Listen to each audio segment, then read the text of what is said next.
Family and fellow soldiers, I'm the professor, and this is the moment of truth. You know, white supremacy believes in taking both sides of every conversation, as Neely Fuller said. We already know about the events that took place in Virginia's gubernatorial election. The Democrats ignored the black vote, so black folks stayed home. And the Asians and Latinos, who the Democrats had been passing hate crime legislation for and are planning to give millions and millions of dollars to, they broke for the Republicans. But there's also another side. You got the bootlick media trying to get you happy about some black politicians winning office. First one that comes to mind is Eric Adams. I told you about this clown, Officer Eric Adams of the New York Police Department. Bastard hasn't worked for them in a long time, but he still calls himself a cop. He was a police captain.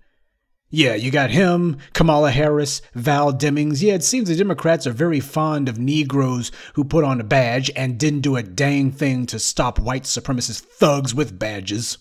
We're supposed to believe there's some sort of great accomplishment that Eric Adams has been elected mayor of New York. Doesn't matter if the guy's black or not, the question is whose interest is he operating in? Now, of course, with the white media, they always like to flaunt in front of you whether or not they got some Negro bootlick on a leash or not.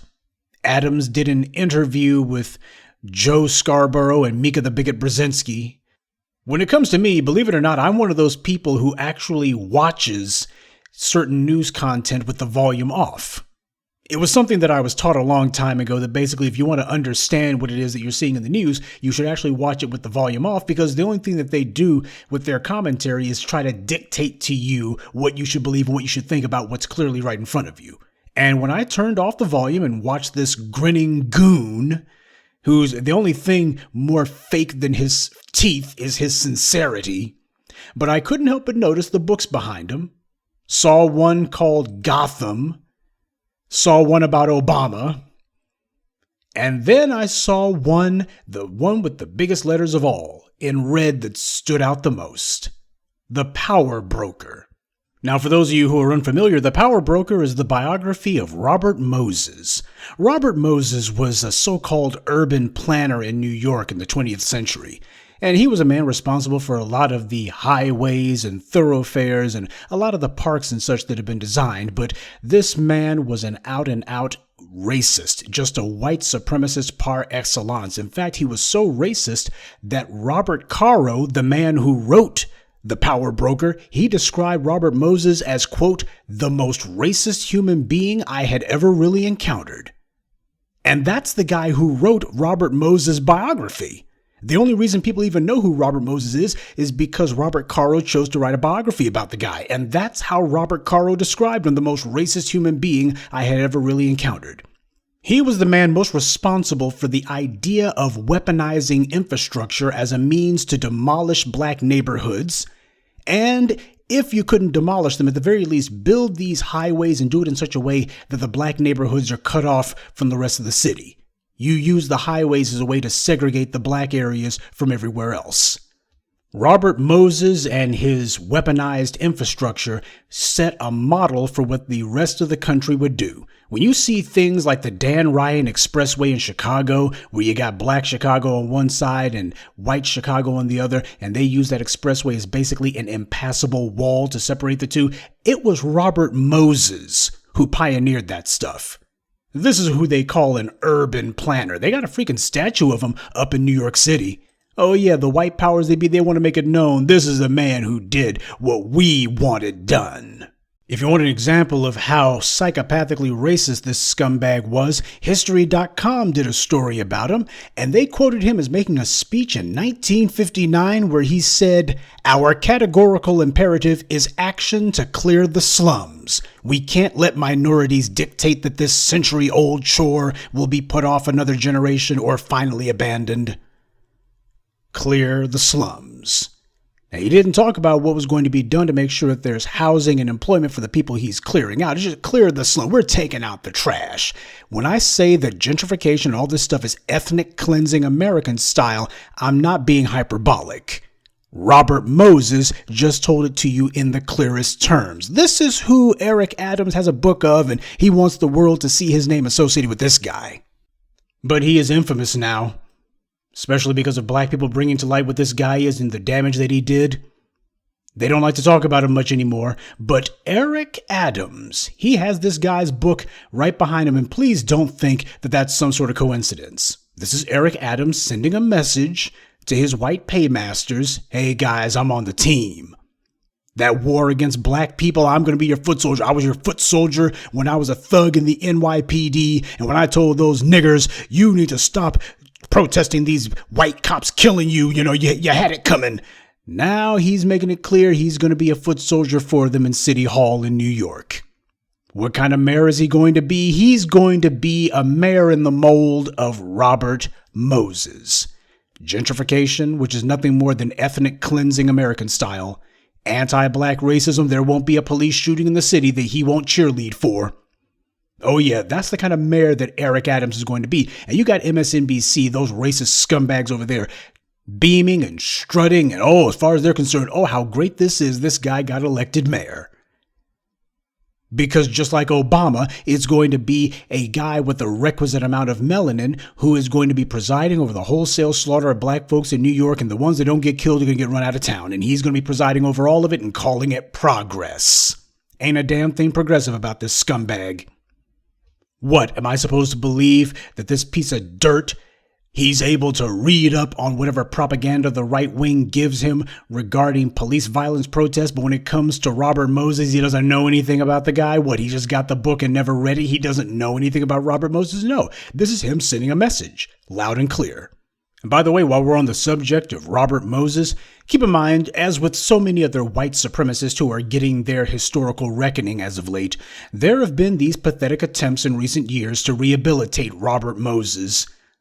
Of course, you have Bloomberg, owned by Mike the Bigot Bloomberg, his little propaganda outlet, saying that, well, it's more complex than that. Sure, he built bridges, deliberately built them so low that city buses, which usually have poor black folks as their passengers, he built those bridges so low to deliberately keep buses from being able to go to certain areas of the city. You build the bridges real low so only cars can get through. That's basically a kind of black tax. And sure, neighborhoods got demolished, but it was all done in the name of progress. And just to let you know that as far as they're concerned, you're never too young to be propagandized, they even made a comic book about this guy. I think it was done by some French people. This comic book portrays him as being one part bureaucrat, one part Batman. I wish I was making that up. They then also decide that they're going to start doing just flat out lies. They have a page in the book where apparently some black kids are playing in the harbor or something, and apparently they get killed by a tugboat. And Robert Moses, who, as far as he was concerned, all men are created equal. He had no enmity toward anyone. Well, he is outraged. The New York Times has a story. He says these children killed by a tugboat in the harbor on what they have to call a beach. Oh yeah, Robert Moses cared so much about black folks. He cared so much about black folks that he deliberately designed his roadways in such a way as to keep black folks out. Oh, but that's not what these white people boosting him were saying. You had one website sitting here saying that each project enriched life in the 5 boroughs, adding parks and public space, as well as giving easy access from one borough to the next. Yeah, unless you were a black person coming in which case the access was a hell of a lot harder. Adding parks and public space for white people, thank you very much. This is how emboldened they've become. The white supremacists, the white media, this is what they've decided they're going to try to dip their toes in the waters of and see if they can get away with it. On the one hand, you've got Bloomberg, who's trying to whitewash and downplay Robert Moses' historical urban racism. And on the other hand, you got some French freaks who decided they're going to make comic books that just deny it altogether. Why, Robert Moses didn't have a racist bone in his entire body. It's one thing to try to whitewash and downplay some white supremacist anti-black racism, but in this case, they're trying to teach to children through comic books that Robert Moses wasn't a racist at all. Why, he absolutely cared about black people. Hell, if he ever saw a story about some black kids getting killed, he'd be dancing a doggone waltz. If anything, he'd be asking, so how do we make sure we corral more of those black kids there? We need to have more tugboat traffic go through that area. And a lot of other boats, too. That's what he would be doing if such a thing ever went down. He damn sure wouldn't have been trying to stop it. But this is Eric Adams' hero. This is who he wants people to see his name associated with. But Eric Adams is not the only one who the white media is stealthily hoping that they can get us to get happy about. Chantel Brown, who, again, Morning Joe and those clowns, there's just a sewer. I mean, if you want one-stop shopping for all of your bootlick identification needs, Morning Joe is the place to hold your nose and watch. But Chantel Brown, apparently she's won a seat in the House. For what, I don't know, but you had no less than Benny Thompson and Nigga Jim Clyburn, who were all happy that this brown woman had beaten Nina Turner in the primaries. She was the candidate that they wanted, these fossils who ain't done a dang thing for black folks. Until black folks, y'all stop sloganizing, stop sloganizing kills. Yeah, because the white supremacists with guns murdering black people, apparently they don't kill at all. But this is not to lionize Nina Turner, by the way. She hangs out with Bernie Sanders, and around here, we judge people by the company they keep. But you got the usual suspects in the white media who are trying to big this brown woman up.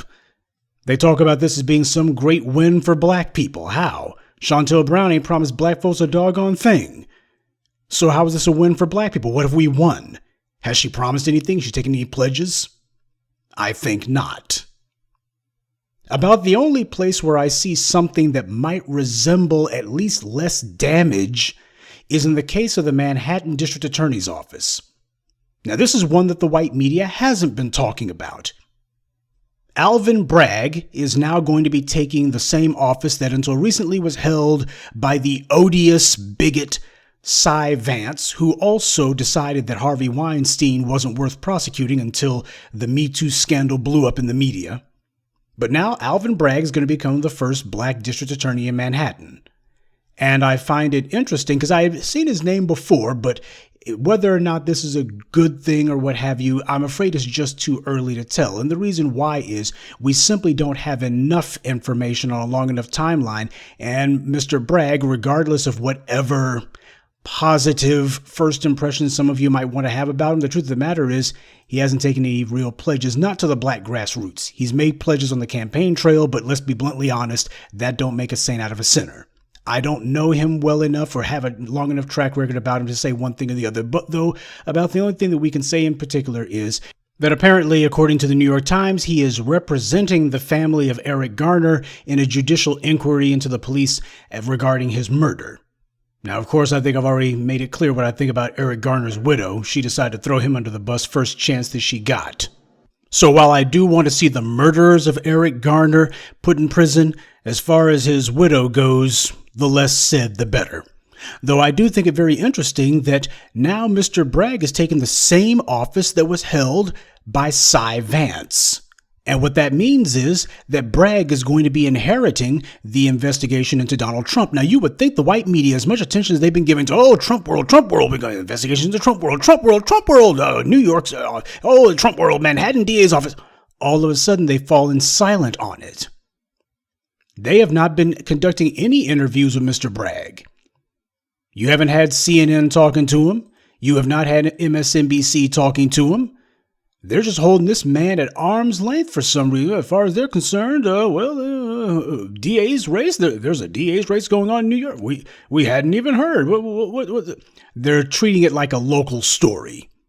They're treating the election for the DA of Manhattan as a local story. Yeah, it was a national story up until this Bragg guy apparently looks like he's going to win. Then all of a sudden, DA's office is a local story. Nobody cares outside the borough of Manhattan. So I am, as far as Alvin Bragg goes, what do I think? To be bluntly honest, it's too soon to tell. I do take the white media's wanting to keep this guy's name mentioned to a minimum. I take that along with the fact that they are not even asking or even opining or surmising about what his election means for the investigation into Trump. They're not even talking to him asking, what about that Trump investigation? All of a sudden, they don't care about that. Who knows? Maybe they're looking at the situation and going, this guy could be bad for business. Or perhaps they're just looking and going, second verse, same as the first. Like I said, too soon to tell. But with the current crop of candidates and elections that have taken place in the last 24 hours, this is what would qualify as not a bright spot. There's no real bright spots here, but a least gloomy spot. Because basically, I'm not going to celebrate Officer Eric Adams, bootlick for the NYPD, becoming mayor. I'm not going to celebrate his hero, Robert Moses. Damn sure not going to celebrate Chantel Brown. And I shed no tears for Terry McAuliffe. Alvin Bragg, I'll give him a chance to prove himself, though I'm not holding my breath. And you shouldn't either. As I've been teaching you for years, elections are too important to be left to chance. The only candidate that you can actually have confidence in is the one that you put on the ballot. And no matter how virtuous they may seem, at least from a distance, if you weren't the one who chose that person, if you weren't the one who put them on the ballot, if you weren't the one who made sure you bankrolled their campaign so that you can control them after they take office, if they did not take a pledge to you, then what that means is they're not yours. They'll be there until they decide that they either want to climb the political ladder, in which case they're turning their back on you completely, or that maybe they think that there might be a post-political career in lobbying in their future, or that they're going to get some cushy corporate de facto pension. This is what happens to a lot of those black folks who wind up on the FCC, like James Clyburn's worthless little spawn, Mignon Clyburn. She was on the FCC, and now next thing you know, as I told you, she's on the board of a bunch of these corporations like Verizon and others. That's what happens whenever you've done dirt for them. They reward you with what amounts to a de facto corporate pension. Here's a cushy little job in corporate America. The only thing that Mignon Clyburn knows about a phone is how to dial one. Maybe. This woman knows nothing about telecommunications. So what the hell are you doing putting her on the board? That's how corporate America rewards the politicians who do their dirt. You can already smell the desperation on Eric Adams. All that skinning and grinning that piece of trash does. Oh, far as he's concerned, there's a U.S. Senate seat with his name on it. All he's got to do is kill enough black folks, or at least make sure to cover for the killings of black folks enough to go ahead and earn the confidence of the white powers that be. Though I gotta tell you, old Officer Adams is up against some stiff competition. Chantel Brown's got some pretty sharp elbows, and for what I hear, she has absolutely no problem whatsoever grinding black people into the dirt. You can ask Nina Turner about that one. And somewhere in the putrid shadows of power, Val Demings is biding her time. I suspect that you're probably very disgusted by this, but we got to be realistic about the situation that we're in. It's not going to change unless and until we change it. You can't be looking around hoping that the next black person next to you is going to do something. This satanic parade of bootlicks and backstabbers is not going to be put to an end unless we put it to an end. Nobody's riding in for the rescue. Good news is we don't need anyone to. We got enough numbers, and all we need at this point is enough enthusiasm, and we can get the job done on our own. The black grassroots will not have come into our own until we can invade the spaces the white supremacy thought were theirs. When we show that we are able to successfully penetrate and invade spaces that they thought they had locked down, and the kind of talk that they thought was only confined to the internet, now it's finding its way behind the lecterns of this or that school board representative, this or that county commissioner, this or that city councilman, this or that mayor. While Eric Adams is busy making sure the white supremacists see that his bona fides are absolutely solid, holding up one of the patriarchs of anti-black racism, we got a little something in mind for the Eric Adams of the world. We get our political ducks in a row, we can go ahead and give Eric Adams and the rest of these bootlicks the reverse of Robert Moses. Weaponize our political infrastructure. We've long been planning the road to black empowerment, and we're going to use it to demolish all of these bootlicks. Good day, and be one.